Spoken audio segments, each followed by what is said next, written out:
$50 stock when President Obama was inaugurated. Today, the shares are changing hands at about $305 a share.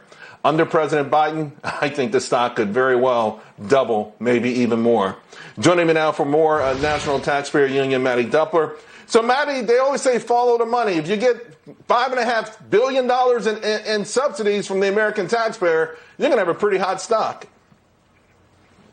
Yeah, this is a repeat of what we saw in 2009, where you had politicians in Washington picking winners and losers in the private economy. Listen, Charles, I have no bones about talking about the environment. I'm a conservationist myself. I recycle, I compost, I drive a hybrid. I do all the things I've been told I'm supposed to do. What I have a problem with is politicians telling me that we need to ruin the strong economy that we have in order to preserve the ecological gains they think we're going to get from a bad public policy plan. Those things just don't match up. It's the greatest mirage in American politics. The idea that the environment and the economy have to be mutually exclusive to one another. I think that we can do better than that, and certainly what we've seen from the Biden administration on some of these Green New Deal plans, that's really going to create a lot of pressure, not just on the economy, but on the environment as well. And energy, and above all, approach to energy is what helps us drive innovation. It's what helps us deliver lower costs, especially for the households that need it, and ultimately provides more security for our ecological health.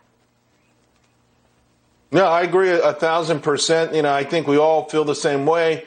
And I think we're going to get there. Wherever we have to be, I think we'll get there naturally. But this sort of ham-fisted approach, I think is also going to be dangerous. You see what happened in California with energy shortages and things like that. I just think there's a natural way of going about it and an unnatural way. And I'm really worried because I do know there's going to be money made, but I fear that the other consequences are going to be dire. Mattie, I do also want to ask you about what you've seen. You've summed up both of these candidates, their economic packages, particularly on taxes.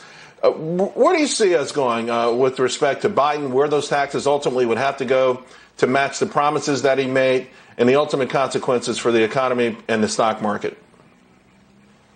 Well, the interesting challenge for Vice President Biden is that he was in office not too long ago, right? Just 8 years ago, he said the administration wouldn't tax anyone making less than $250,000. Now that's $400,000.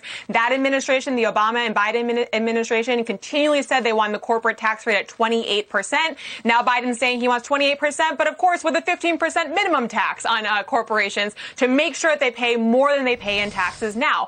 Bottom line here is that more taxes on businesses, especially in a recession, is going to be a very challenging proposition for Vice President Biden. And guess who else agrees with that?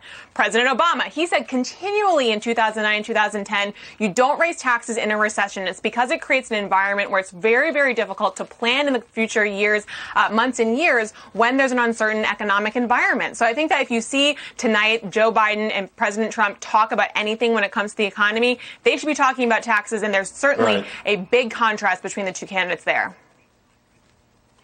It's so interesting as the European countries are trying to come out of this economic depression because of COVID. They all cut taxes, particularly those VAT taxes, which automatically means they understand cutting those taxes help their economies. Mattie, always appreciate our conversations. Thank you very much.